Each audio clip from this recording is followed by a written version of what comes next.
कक्षा का उद्देश्य पूर्ण हो, आप सबके बच्चे युग निर्माणी बने, इसी प्रार्थना के साथ आज की कक्षा शुरू करते हैं। एक बार गायत्री मंत्र सच्चे मन भाव से। ओम भूर्भुवः स्वः तत्सवितुर्वरेण्यं भर्गो देवस्य धीमहि धियो यो नः प्रचोदयात्। आज की कक्षा है सद्गुणों के सत्परिणाम। वैसे तो हमारी पूजा दीदी हर बार सद्गुणों के ऊपर बोलती रहती है। दीदी की मानता है, दीदी की जितनी तारीफ की जाए उतनी कम है। हमारी इस कक्षा को चलाने के लिए आइए शुरू करते हैं। प्रसन्नता मनुष्य की सबसे प्रिय वस्तु है। इस संसार में ऐसा कौन है जो प्रसन्न रहना चाहता हो, पर देखा जाता है कि जीवन में कभी न कभी आए दिन ऐसी परेशानी आ जाती है कि मनुष्य अपनी प्रसन्नता को टिकाऊ नहीं कर पाता। पर जब मनुष्य प्रसन्न रहता है तो उसकी बुद्धि स्थिर रहती है, विवेक से कार्य करती है। कई बार लोगों का अनुमान है कि वस्तुओं के अभाव के कारण या प्रतिकूल जो परिस्थितियां हमारे जीवन में आती है उसके कारण अप्रसन्नता रहती है। पर यह बात भी कहीं तक तो सही है। कई बार मनुष्य के पास गुजारे के लिए बहुत साधन होते हैं, पर फिर भी इंसान दुखी रहता है। और कई बार देखा जाता है कि विपरीत परिस्थितियां हैं, प्रतिकूल परिस्थितियां हैं जीवन में, उसके बावजूद भी वह सुखी रहते हैं। जैसे कि हमारे वनवासी ऋषि हैं। ऋषियों को इतनी सुख सुविधाएं कहाँ मिल पाती है, लेकिन फिर भी उनका जीवन कितना श्रेष्ठ और कितना आनंदमय रहता है। क्यों? क्योंकि वो हमेशा ही भगवान की याद में रहते हैं, उनकी शरण में रहते हैं। सुख दुख उनके लिए बराबर होता है। सच्चा आनंद उन्हें मिलता है जिन्होंने अपने मन को जीत लिया है। मन को जीतना कोई वो नहीं है कि 24 घंटे आदमी ध्यान साधना में रहता है, दुनिया से कटता है। नहीं, मन को जीतना वो नहीं है। मन को जीतना वो है कि इंसान गलत मार्ग से मुड़कर सही मार्ग पर अपने जीवन को लगा देता है। जब मन हमारा सही मार्ग पर चलता है तब उसकी क्या पहचान होती है? उसकी पहचान उसके गुणों से होती है, उसके कर्मों से होती है, उसके स्वभाव से होती है कि उसके जीवन में कितनी सात्विकता की वृद्धि हुई है। उसकी सद्भावनाओं से, उसके सद्विचारों से और उसकी सत्प्रवृत्तियों से और उसके सत्कर्मों की जीवन में कितनी बढ़ोतरी हुई है, यह उसके जीवन में लक्षण दिखाई देने लगते हैं। तब हमें समझ में आता है कि उसने मन को जीत लिया है। मन हमारा कभी भी खाली नहीं रहता। जो ये मन है ये कभी खाली नहीं रहता। इस पर कभी दैवी शक्तियां अपना प्रभाव डालती हैं और कभी आसुरी शक्तियां प्रभाव डालती हैं। जैसे कि गिलास है, गिलास में जब हम पानी डाल देते हैं तब उसमें हवा नहीं जा सकती, लेकिन जब वह खाली होता है तब उसमें हवा जाती है। इसी प्रकार है हमारा मन है। इस मन पर भी जितनी आसुरी शक्तियों ने घेर रखा है उसमें दैवी शक्तियां जा चुकी होती हैं।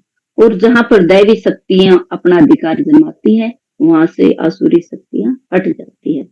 जब हमारा मन संयम से रहेगा, सद्विचारों में मगन रहेगा और अच्छे उद्देश्य के बारे में सोचेगा तो अपने सद्गुणों को बढ़ाता जाएगा। तब वह अपने जीवन में सत्कर्मों की योजना तैयार कर लेता है। जब उसके अपने व्यक्तिगत विचार पूर्ण रूप से आत्म संतोष प्रदान करते हैं, उसे अपने अच्छे उद्देश्यों पर बड़ा गर्व होता है। जब वो सही मार्ग पर चलता है, उसके सद्गुणों से, उसके श्रेष्ठ आचरण से और उसके अच्छे स्वभाव के कारण दूसरे लोग भी उसे खूब सहयोग देते हैं और उसे अपने चारों तरफ भी स्वर्गीय वातावरण दिखाई देता है। मानव जीवन की वास्तविक पहचान क्या है? उसके भारी साधनों से उसकी वास्तविक पहचान नहीं है, बल्कि उसके सद्गुणों से वास्तविक पहचान होती है। ये लाइन बेटिया जरूर लिखिए सभी। मानव जीवन की वास्तविक पहचान उसके बाहरी साधनों से नहीं होती, बल्कि उसके सद्गुणों से होती है। शरीर से नहीं।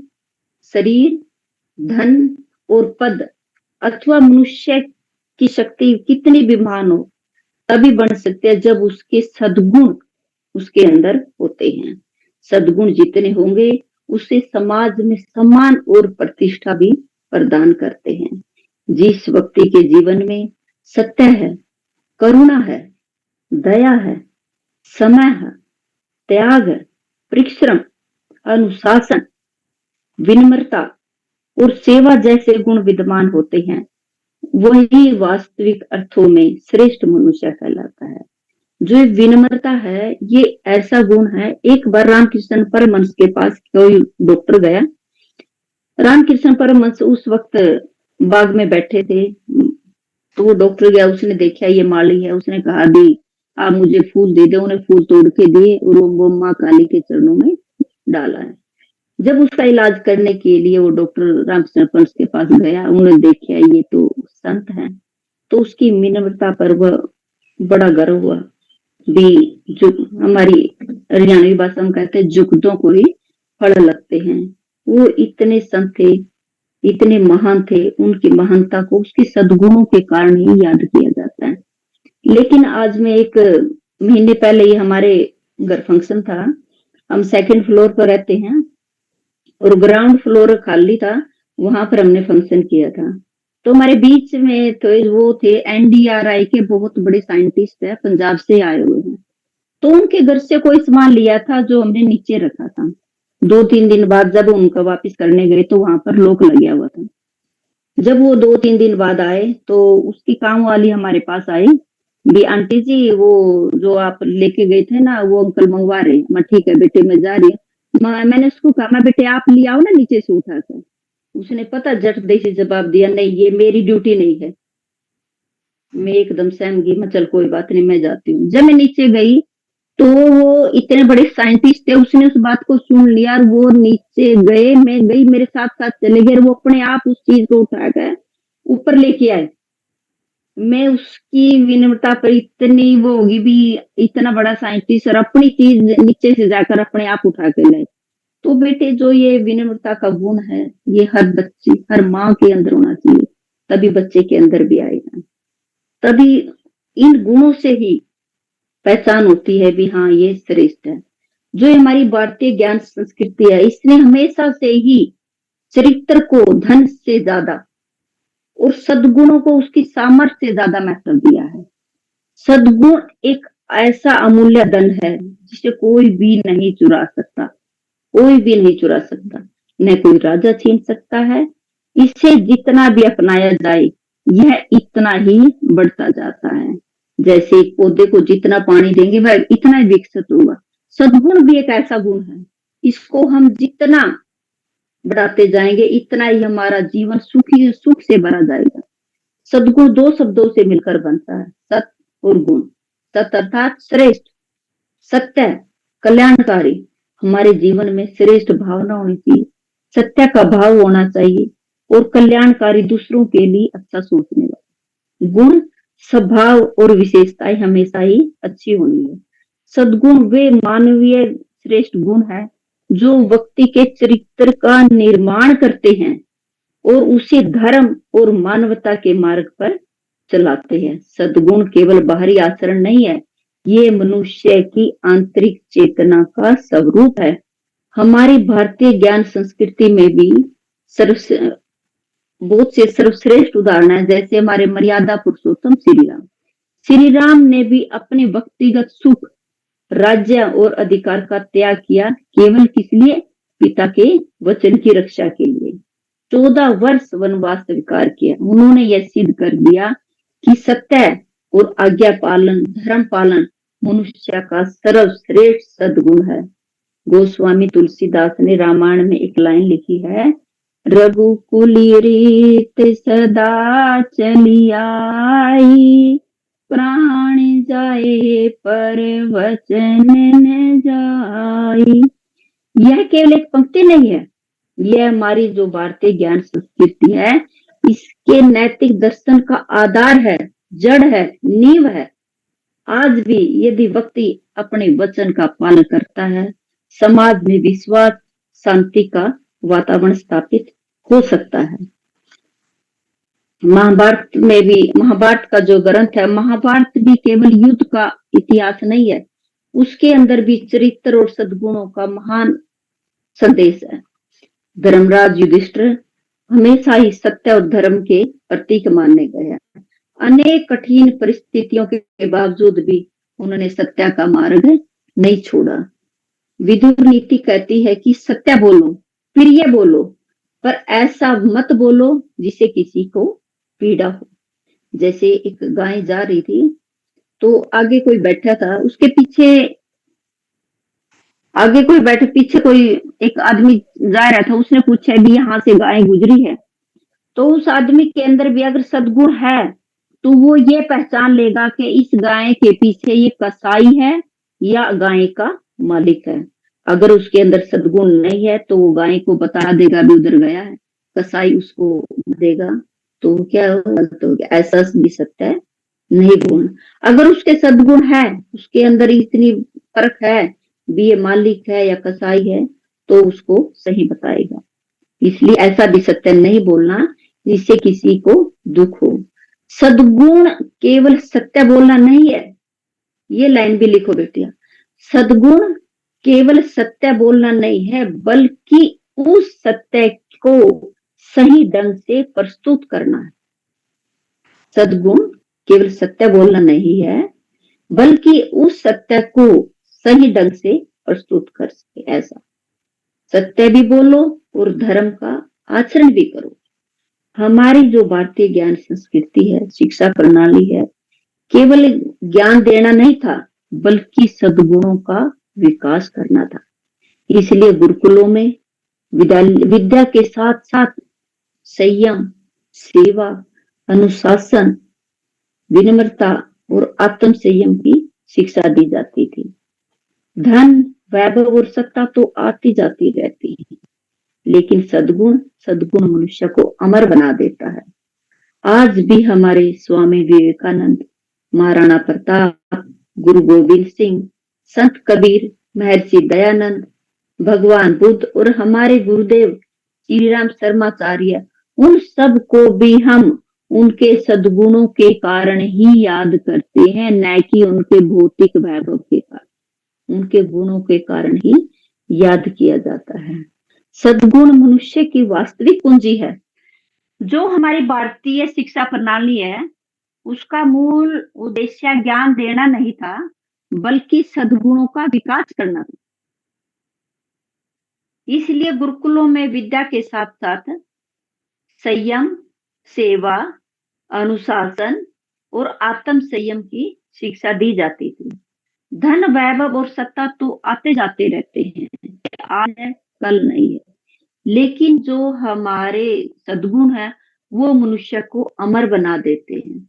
जैसे हमारे स्वामी विवेकानंद, महाराणा प्रताप, गुरु गोविंद सिंह, संत कबीर, महर्षि दयानंद, भगवान बुद्ध और हमारे गुरुदेव पंडित श्री राम शर्माचार्य, उन सबको और उनके सद्गुणों के कारण ही आज हम उन्हें याद करते हैं, न कि उनके भौतिक वैभव के कारण। यहाँ पर मैं एक अपने घर का थोड़ा सा उदाहरण दूंगी। हमारी दादी थी, जब हमारे पिताजी छोटे छोटे थे, हमारे दादाजी गुजर चुके थे, तो हमारी दादी के पास धन, वैभव, जमीन खूब थी, लेकिन उसके चारों तरफ बहुत से लोग ऐसे मंडरा रहे थे कि भी इस जमीन को वहां दे दो, वहां दे दो, यूं कर दे। लेकिन हमारी दादी में इतना सत्य, इतने सद्गुण थे कि वो इतनी जमीन जायदाद को इतनी बखूबी से निभा की। आज हम पूरा परिवार, अगर हम अपनी चरित्र, श्रेष्ठ चरित्र पर खड़े हैं, तो आज हम उसके उस पर खड़े हैं। तो तभी तो कहते हैं ये शरीर तो आता जाता रहता है, लेकिन जो सद्गुण है वो सदियों तक याद किए जाते हैं। तो मैं अपनी हर बच्ची से भी प्रार्थना करूंगी कि हर हमारी बेटियां में इतने सद्गुण हो कि आने वाली पीढ़ियां भी उनको याद करें, उनके बच्चे उनको याद करें कि हमारी माँ के में इतने सद्गुण थे। सद्गुण ही मनुष्य की वास्तविक पूंजी है। वह न केवल व्यक्ति के चरित्र का निर्माण करती है, बल्कि परिवार, समाज और राष्ट्र के उत्थान का भी आधार सद्गुण ही है। जिस समाज के नागरिक सद्गुण होंगे और वही समाज सुरक्षित रहेगा और आदर्शवादी बनेगा। जो मनुष्य धर्म और सद्गुणों की रक्षा करता है, धर्म भी उसकी रक्षा करता है।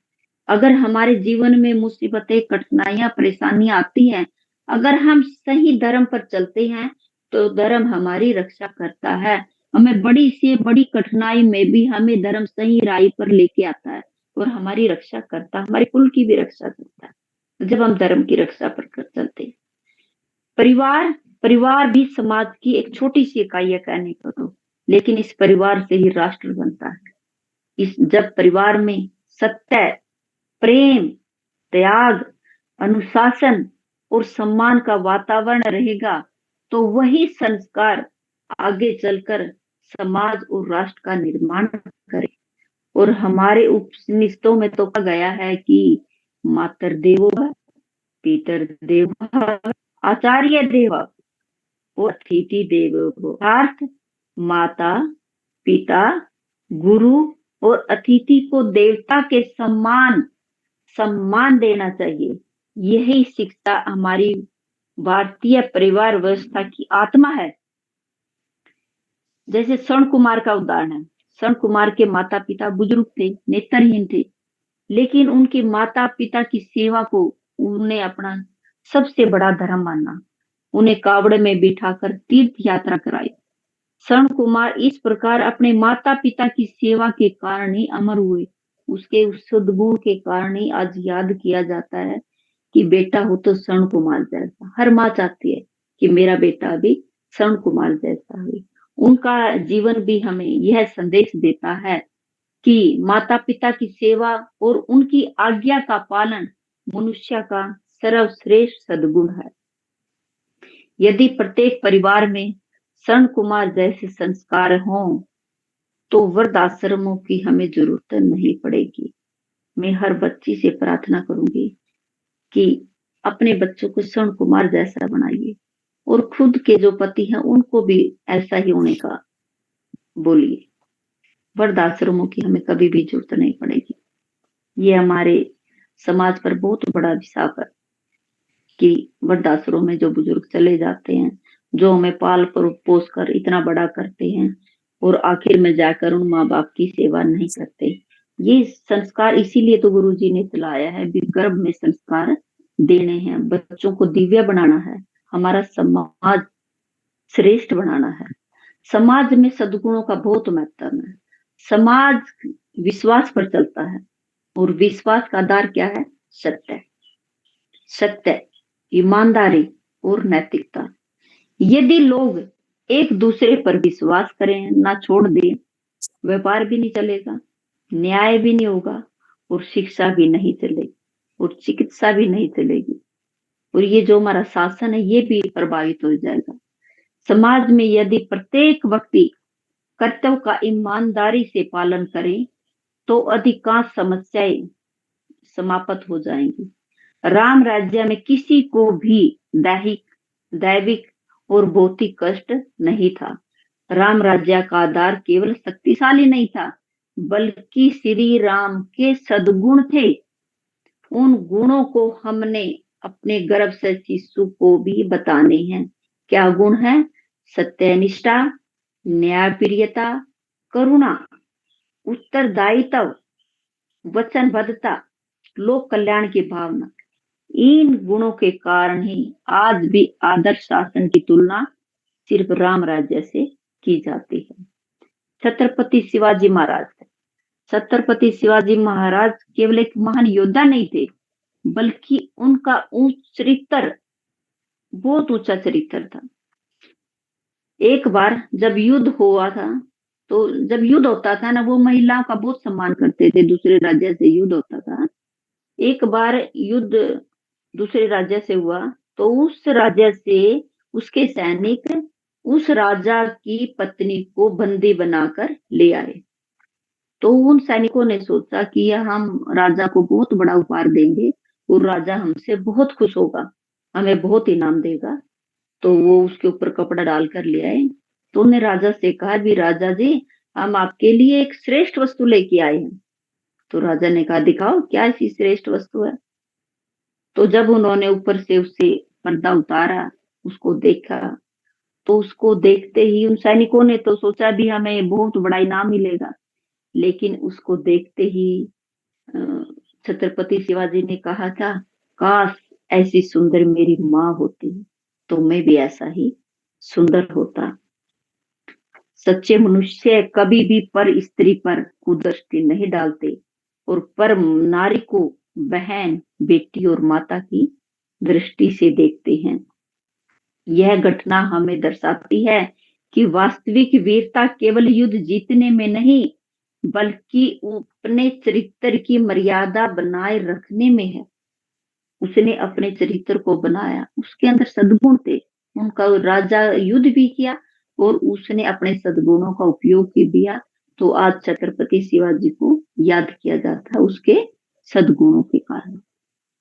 हमारे गुरु गोविंद सिंह जी ने भी धर्म और न्याय की रक्षा के लिए अपने चारों पुत्रों का बलिदान स्वीकार किया, परंतु अन्याय के सामने कभी सिर नहीं झुकाया। यह केवल वीरता नहीं, बल्कि सत्य, धर्म और सद्गुणों के प्रति निष्ठा का उदाहरण है। उसके अंदर इतने सद्गुण थे कि उनको इसीलिए ही याद किया जाता है। मेरी हर बच्ची इन महान आत्माओं के बारे में अपने बच्चों को जरूर बताए। जैसे हमारे डॉक्टर APJ अब्दुल कलाम, उनका जीवन भी कितना विनम्रता, सेवा और सद्गुण भरा जीवन था। भारत रत्न डॉक्टर APJ अब्दुल कलाम देश के राष्ट्रपति बने, परंतु उनका जीवन अत्यंत सादगीपूर्ण रहा। राष्ट्रपति भवन जब उन्होंने छोड़ा, तो उनके पास सिर्फ कुछ किताबें, कपड़े और कुछ थोड़ा व्यक्तिगत सामान था। उन्होंने कहा था, ये लाइन भी लिखो बेटे, यदि तुम सूर्य की तरह चमकना चाहते हो तो पहले सूर्य की तरह जलना सीखो। उनका संपूर्ण जीवन उनके श्रेष्ठ सद्गुण का ही उदाहरण है। यदि तुम सूर्य की तरह चमकना चाहते हो तो पहले सूर्य की तरह जलना सीखो। अपने अंदर की बुराइयों को जलाओ, तभी तुम्हारे अंदर सद्गुण जागृत होंगे।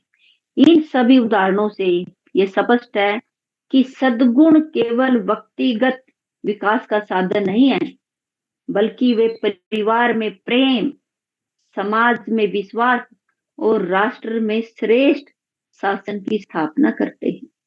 इतिहास बार बार यह प्रमाणित करता है कि चरित्रवान और सद्गुणी व्यक्तियों ने ही परिवार और राष्ट्र का निर्माण किया है। यदि हम नैतिक भारत का निर्माण करना चाहते हैं, हमें भी अपने बच्चे के अंदर और खुद भी सद्गुणों का विकास करना होगा। श्रीमद् भागवत गीता में एक श्लोक है, यदा यदा ही धर्मस्य ग्लानिर्भवति भारत अभ्युत्थान धर्मस्य तदा तथाम सृजामय।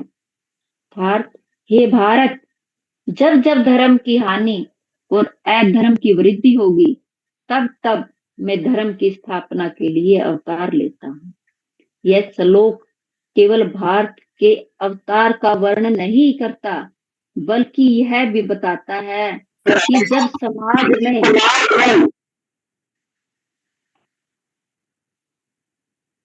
जब समाज में सद्गुण समाप्त होने लगते हैं, जब समाज में सद्गुण समाप्त होने लगते हैं, उसके स्थान पर लोभ, अहंकार, हिंसा, छल और अन्याय बढ़ने लगता है, तब पूरी व्यवस्था डगमगाने लगती है। इतिहास इस सत्य का साक्षी है। किसी भी समस्या का पतन बाहरी आक्रमणों से पहले उसके नैतिक पतन से होता है। सद्गुण मनुष्य को देवता की ओर ले जाते हैं और दुर्गुण उसे पतन की ओर धकेल देते हैं। जिस प्रकार एक छोटी सी चिंगारी विशाल वन को जला देती है, उसी प्रकार एक छोटा सा दुर्गुण अगर मनुष्य के अंदर आ जाता है तो उसके सद्गुणों को नष्ट कर देता है। अहंकार भी मनुष्य का सबसे बड़ा शत्रु है। जैसे रावण, रावण ने अहंकार किया था। जब रावण ने अहंकार किया, रावण वैसे तो कितना विद्वान था, वेदों का ज्ञाता था, महान तपस्वी था, शक्तिशाली सम्राट था, किंतु उसका अहंकार उसके समस्त गुणों पर भारी पड़ गया। उसने माता सीता का हरण किया। भगवान श्री राम के समझाने पर भी उसने उस सत्य को स्वीकार नहीं किया और संपूर्ण लंका का विनाश हो गया। किसके कारण? अहंकार के कारण। मनुष्य की बुद्धि नष्ट हो जाती है अहंकार के कारण। दूसरा, लोभ। लोभ भी सभी पापों की जड़ है। महाभारत का संपूर्ण युद्ध लोभ के का परिणाम था। यदि दुर्योधन 5 गांव देने को तैयार हो जाता, पांडवों ने सिर्फ 5 गांव मांगे थे, ये हमें 5 गांव दे दो, हम दूर रहकर अपना पालन कर लेंगे, लेकिन दुर्योधन ने 5 गांव देने से भी इनकार कर दिया। कहा कि मैं सुई की नोक के बराबर भी जमीन नहीं दूंगा। भगवान श्री कृष्ण शांति दूत बनकर भी आए, लेकिन दुर्योधन ने उनकी बात भी नहीं मानी। यह लोभ का ही परिणाम था कि पूर्ण संपूर्ण कौरव वंश विनाश हो गए। लोभ से ही क्रोध उत्पन्न होता है और वही विनाश का कारण बनता है। इसलिए हमारी माताओं को न थोड़ी भी लोभ करना, न अहंकार करना, इन चीजों से बिल्कुल दूर रहना। स्वामी विवेकानंद कहते हैं कि शिक्षा वह है जिससे मनुष्य का चरित्र बने, मन का बल बढ़े, बुद्धि का विकास हो और वह अपने पैरों पर खड़ा हो सके। केवल डिग्री प्राप्त करना शिक्षा नहीं है। यदि शिक्षा से चरित्र नहीं बनता तो वह अधूरी है।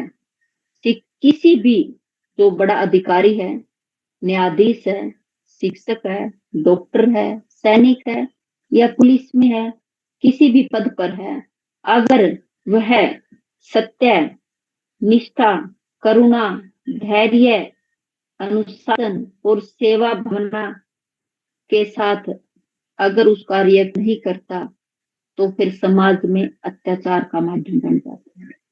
तो इनको भी, जो हमारे बच्चे होंगे वो डॉक्टर भी बनेंगे, शिक्षक भी बनेंगे, अधिकारी भी बनेंगे, तो हमारी माताएं गर्भ में ही बच्चों को दिव्य संस्कार देंगी कि जब तुम बड़े होंगे, किसी भी पद पर जाओगे, हमेशा ही सत्य, निष्ठा, करुणा, धैर्य, अनुशासन और अपना जो भी आपको कार्य मिले उससे सेवा भावना के साथ करोगे। सद्गुणों का भाव व्यक्ति को ध्रुव बनाता है। सद्गुणों का जब अभाव हो जाता है तो इंसान दुर्बल हो जाता है। वही दुर्बलता परिवार और समाज का पतन का कारण बनती है। और जो हमारी भारतीय ज्ञान संस्कृति है, हजारों वर्षों से हमें यही संदेश देती आई है कि बाहरी प्रगति तभी तक सही है जब तक उसके साथ चरित्र, नैतिकता और आध्यात्मिक उन्नति हो। जब तक उसका चरित्र श्रेष्ठ होगा, नैतिकता होगी, आध्यात्मिक जीवन होगा, तो वो जीवन में आगे बढ़ पाएगा। जैसे गर्भदाता जैसा आचरण करते हैं, परिवार के सदस्य भी करे तो बहुत अच्छी है। अगर वह नहीं करते तो ठीक है, लेकिन जब माँ अपने बच्चों को आदर्श पर चलने के लिए बोलती है, सद्गुण जो उसको बताती है, सद्गुण जो अपने आप को बताए या किताबों में पढ़ाते हैं, जरूर नहीं है जो किताबों में वही है, लेकिन वो आचरण में उतारने जरूरी है। यह जीवन में धारण करने का विषय है। हमारा समाज उपदेशों से नहीं चलता, बल्कि आदर्श आचरण से बदलता है। जब माँ के आचरण आदर्श होंगे तो बच्चा भी श्रेष्ठ ही होगा। जरूरी नहीं कि सद्गुण जन्मजात हो, निरंतर अभ्यास से, अच्छे आत्मचिंतन से और सत्संग से जागृत होते हैं। जैसे एक बीज को वृक्ष बनाने के लिए समय समय पर उसे जल, खाद, पोषण की आवश्यकता पड़ती है, वैसे ही चरित्र को भी महान बनाने के लिए निरंतर साधना आवश्यक है। निरंतर अभ्यास, आत्म संयम से मनुष्य अपने पर विजय प्राप्त कर सकता है।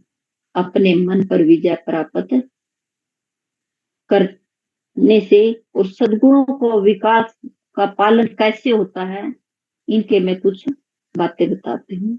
जैसे सत्या का नियमित पालन करने से, माँ अगर सत्या का नियमित पालन करेगी उसका बच्चा भी सद्गुणी हो। प्रतिदिन आत्म निरीक्षण से सुबह शाम जैसे आत्म बोध और तत्व बोध की साधना कराई जाती है। सत साहित्य से अगर साहित्य पढ़ा जाएगा, उसका अध्ययन किया जाएगा, वह भी एक गुण माँ के लिए बहुत श्रेष्ठ है।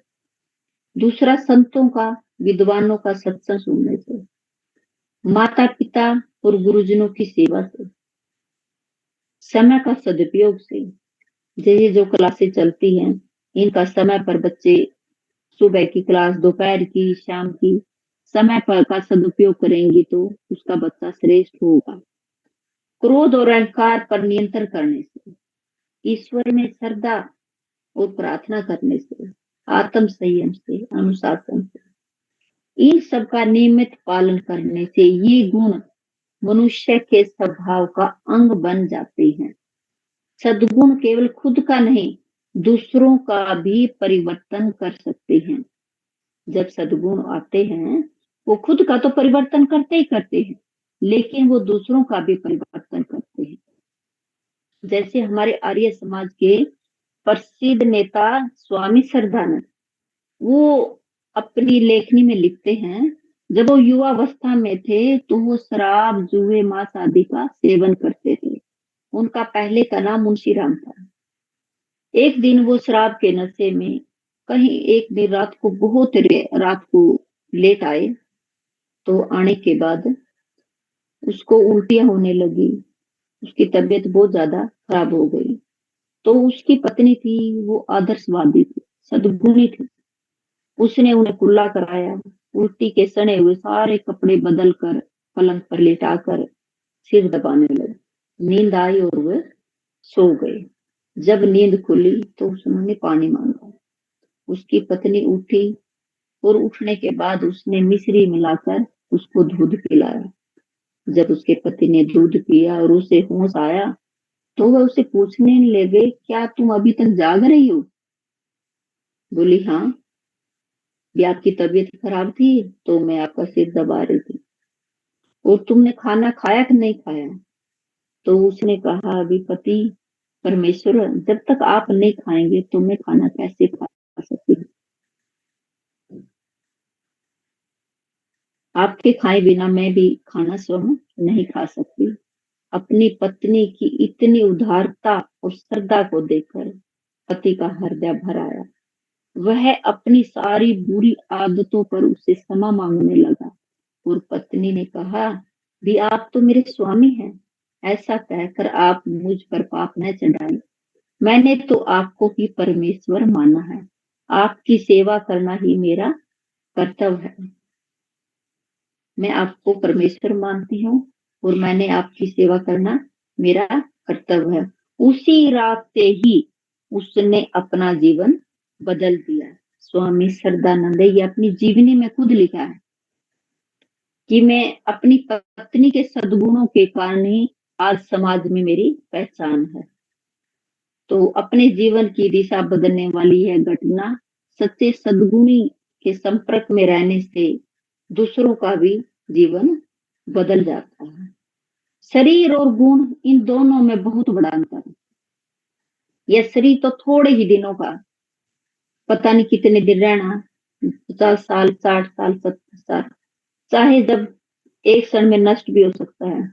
परंतु इसके अंदर रहने वाले जो सद्गुण है वो सदियों तक रहते हैं। जीवन के अनुभव अनमोल होते हैं। श्रेष्ठ व्यक्तियों और ज्ञान से सीखकर मनुष्य अपनी दिशा बदल सकता है और अपने जीवन को बहुत सद्गुणी बना सकता है।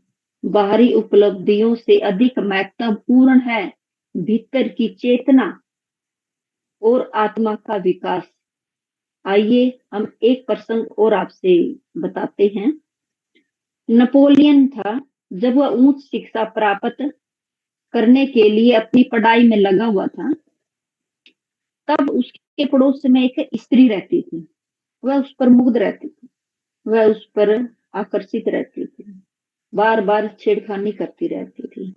लेकिन नेपोलियन था जो वो टस से मस भी नहीं होता था, वह हमेशा ही अपनी पढ़ाई में लगा रहता था। बहुत दिनों बाद जब नेपोलियन अपने देश का प्रधान सेनापति बन गया, तब वह छुट्टियों में अपने जो जहां पर वो पहले पढ़ रहा था, तैयारी कर रहा था, उन परिचितों के पास आया, उनसे मिला, और जो पड़ोस में जो स्त्री रहती थी उसके वहां भी गया।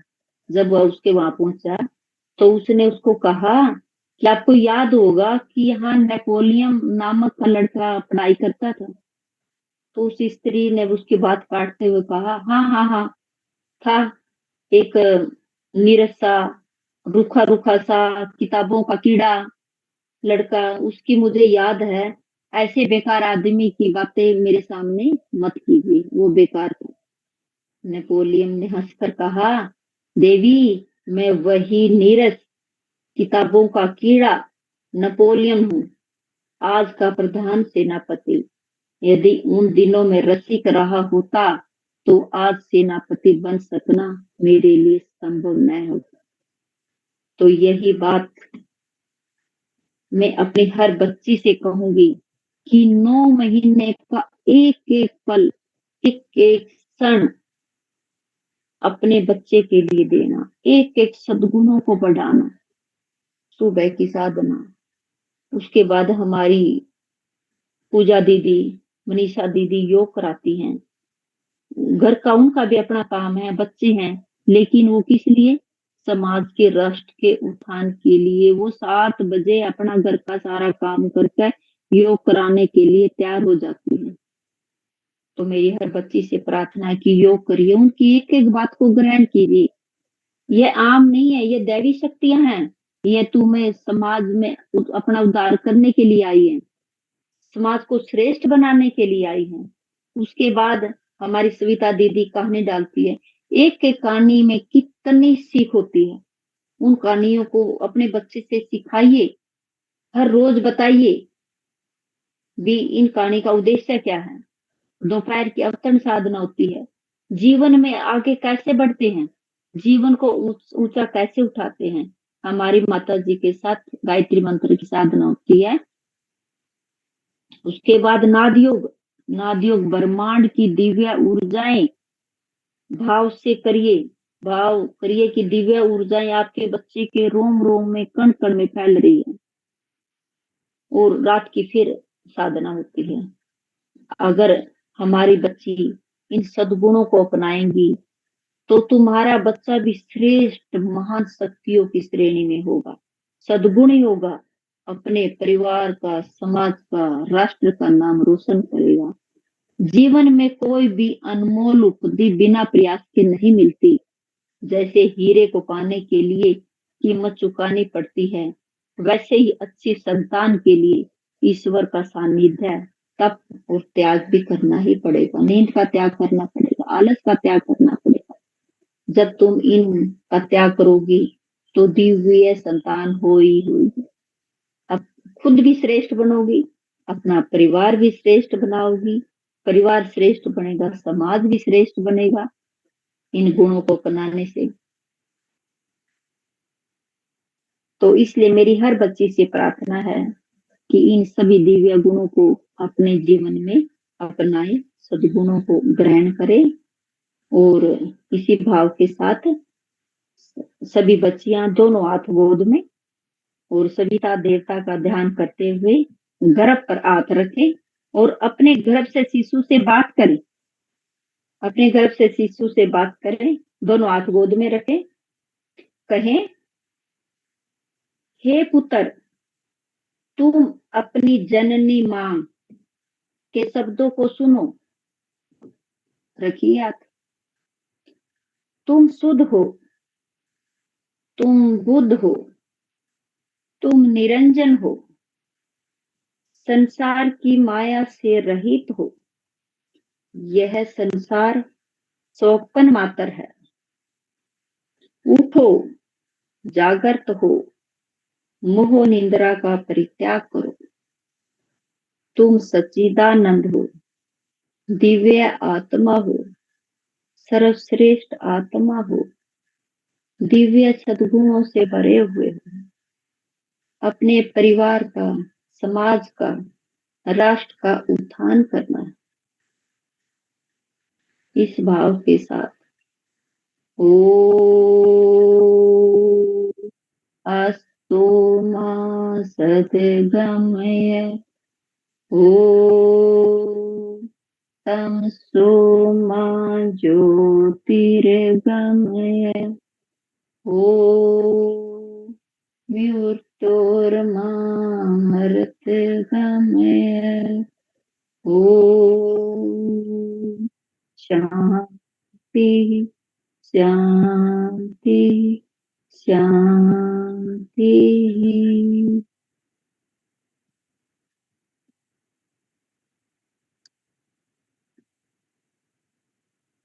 इसी भाव के साथ मैं आज की कक्षा को विराम देती हूँ। जो भी कुछ अच्छे शब्द हैं वो मेरे गुरुदेव माता जी के हैं। जो भी कोई गलत शब्द निकले हैं मैं सभी से माफी मांगती हूँ। सभी बच्चों का बहुत बहुत धन्यवाद। सभी बहनों का बहुत बहुत धन्यवाद। सादर प्रणाम।